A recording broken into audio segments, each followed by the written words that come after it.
bahasa Indonesia mencetak sejarah. Untuk pertama kalinya, bahasa yang lahir dari semangat Sumpah Pemuda ini kini diakui sebagai bahasa resmi dalam forum internasional di Majelis PBB. Ini bukan sekedar pengakuan, tapi pengukuhan atas posisi strategis Indonesia di panggung global. Namun, di balik euforia ini, muncul riak kontroversi dari negeri tetangga Malaysia. Sejumlah netizen Malaysia melayangkan protes keras, menuding bahwa UNESCO dan PBB seharusnya mengakui bahasa Melayu, bukan bahasa Indonesia. Mereka mengklaim bahwa bahasa Indonesia hanyalah turunan dari bahasa mereka. Tapi benarkah demikian? Apakah protes itu berdasar atau hanya cermin dari kecemburuan budaya? Dan mengapa justru para profesor Malaysia sendiri mengakui kemunduran bahasa Melayu? Simak selengkapnya dalam video ini.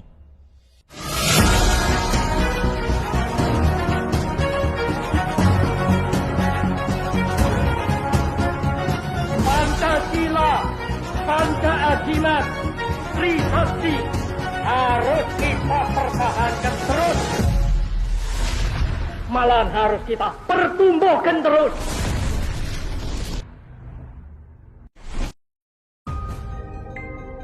Bahasa Indonesia mencatat sejarah baru dengan menjadi bahasa resmi dalam sidang organisasi pendidikan, ilmiah, dan kebudayaan Perserikatan Bangsa-Bangsa atau UNESCO. Keputusan ini menjadikan bahasa Indonesia sebagai bahasa ke-10 yang digunakan di forum tersebut. Keputusan UNESCO menetapkan bahasa Indonesia sebagai bahasa resmi merupakan hasil panjang yang membanggakan. Bahasa Indonesia akan digunakan dalam dokumen dan sidang UNESCO, menambah nilai strategis dan kebanggaan bangsa. Meski menjadi kebanggaan nasional, keputusan ini memicu reaksi dari Malaysia.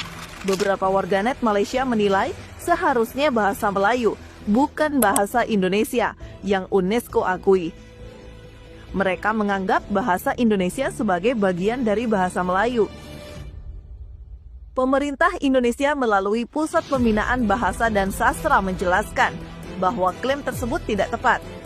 Bahasa Indonesia telah berkembang menjadi bahasa negara dengan karakteristik dan kosakata yang berbeda dari bahasa Melayu. Nah, muncul pertanyaan dari sidang, akan menggunakan istilah apa?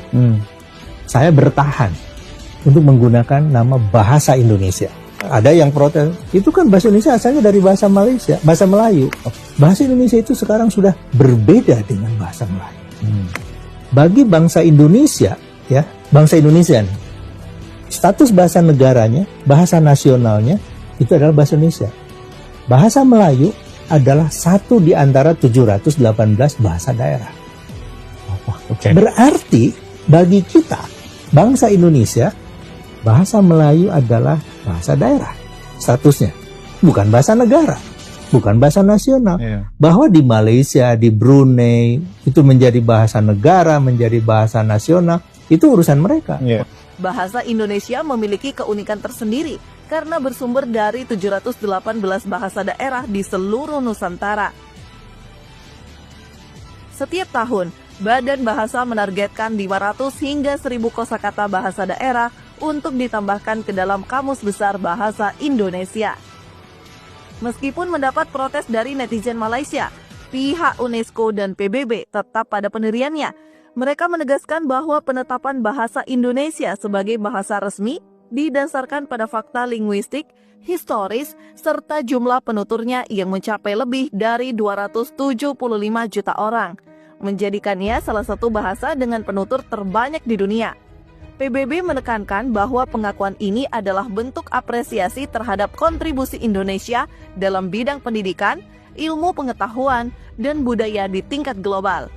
Reaksi dari warga Malaysia tidak memengaruhi keputusan tersebut, karena proses pengakuan ini telah melalui penilaian independen dan objektif sesuai prosedur internasional. Tidak hanya mempermasalahkan bahasa Indonesia yang resmi menjadi bahasa internasional, netizen Malaysia pun mengklaim bahwa Indonesia setuju bahasa Melayu menjadi bahasa ASEAN. Pemerintah Indonesia menegaskan jika klaim tersebut tidak benar. faktanya Indonesia tetap mengajukan bahasa Indonesia sebagai bahasa resmi ASEAN. Mantan Perdana Menteri Malaysia, Ismail Sabri Yaakob, memang pernah mengusulkan supaya bahasa Melayu menjadi bahasa ASEAN. Tentu saja hal ini menuai berbagai polemik. Justru, banyak kalangan dari budayawan Indonesia menilai jika bahasa Indonesia lah yang seharusnya menjadi bahasa resmi ASEAN. Hal itu tidak lepas dari alasan yang kuat bahwa bahasa Indonesia telah jauh berkembang, bahkan telah dituturkan oleh lebih 200 juta orang. Angka tersebut tentu jauh berbeda jika dibandingkan dengan bahasa Melayu yang hanya 19 juta saja. Bahasa Indonesia memiliki penutur asli terbesar kelima di dunia. Bahasa Indonesia telah dipelajari oleh 47 negara dan telah memiliki penutur 200 juta lebih. Tercatat ada 428 lembaga penyelenggara program bahasa Indonesia yang diperuntukkan untuk penutur asing. Tingkat mutual intelligibility atau saling paham bahasa Indonesia lebih tinggi jika dibandingkan bahasa Melayu. Jumlah kata yang ada dalam bahasa Indonesia lebih banyak jika dibandingkan kosakata dalam bahasa Melayu. Sementara bahasa Melayu alih-alih menjadi bahasa internasional, di Malaysia sendiri bahasa Melayu mengalami kemunduran. Sebagian masyarakat Malaysia sudah tidak bangga memakai dialek Melayu. Para profesor dari Malaysia pun mengakui bahwa bahasa Melayu di Malaysia perlahan mulai ditinggalkan. Profesor Teo Kok Seong menilai bahwa upaya menggunakan bahasa Melayu sebagai alat pemersatu masyarakat multiras di Malaysia telah gagal. Ia menyoroti pentingnya bahasa sebagai instrumen persatuan dan mencontohkan keberhasilan Indonesia dalam mempersatukan lebih dari 1.500 suku bangsa melalui penggunaan bahasa Indonesia. Kenapa kita tak boleh jadi macam Indonesia yang semua orang berbahasa Indonesia kan? Kenapa kita tak boleh jadi macam tu, Prof? Kita nak bentuk manusia Malaysia tu, gagal kita. Di Indonesia, tengok manusia Indonesia tu, yang bukan asal itu Cina, pakai nama Indonesia, nama Jawa lagi kan. Fasih berbahasa Indonesia. Jadi dari segi pembentukan negara bangsa manusia Indonesia tu, mereka berjaya 100%. Kita tak berjaya. Kita masih ada warga negara yang kalau bahasa kasarnya sepatah haram pun tak tahu tentang bahasa negara. Menurutnya, kegagalan pemerintah Malaysia dalam merancang kebijakan yang tepat menyebabkan tidak terbentuknya identitas bersama di kalangan warga Malaysia. Banyak masyarakat, termasuk etnis Melayu, dinilai kurang memiliki rasa bangga terhadap bahasa Melayu.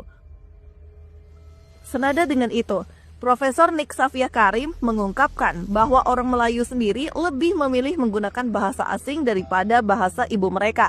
Sementara itu, pakar bahasa Profesor Emeritus Datuk Dr. Nik Safiah Karim menjelaskan masyarakat seolah-olah tidak berbangga dengan bahasa Melayu berbanding rakyat beberapa negara asing.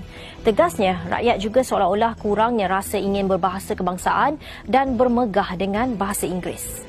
Ia menegaskan pentingnya menumbuhkan penghargaan terhadap bahasa Melayu sebelum mempromosikannya ke luar negeri. Kita dalam negara kita sendiri, bahasa kita pun tidak dihormati. Bahkan ada orang lebih mementingkan bahasa Inggeris.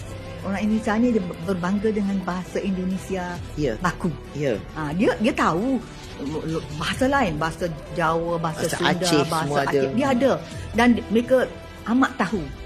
Tapi dia berbangga dengan bahasa kebangsaan.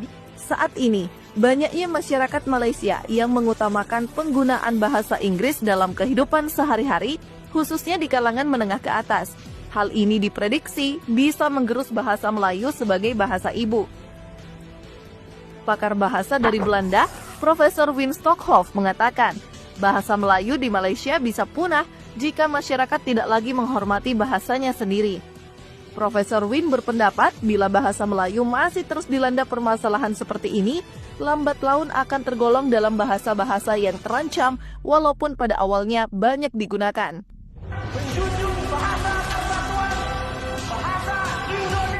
Pengakuan dunia internasional terhadap bahasa Indonesia sebagai bahasa resmi dunia bukan sekedar prestasi simbolik, tetapi bukti nyata kekuatan bahasa sebagai alat pemersatu bangsa dan identitas global.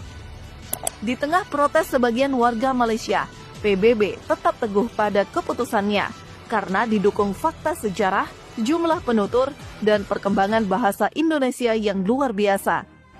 Sementara itu, ironi terjadi di Malaysia, di mana bahasa Melayu justru mengalami kemunduran dan kehilangan kebanggaan di kalangan penuturnya sendiri. Kini, saatnya Indonesia semakin percaya diri membawa bahasa Indonesia mendunia, bukan hanya sebagai alat komunikasi, tapi juga sebagai simbol kekuatan budaya bangsa.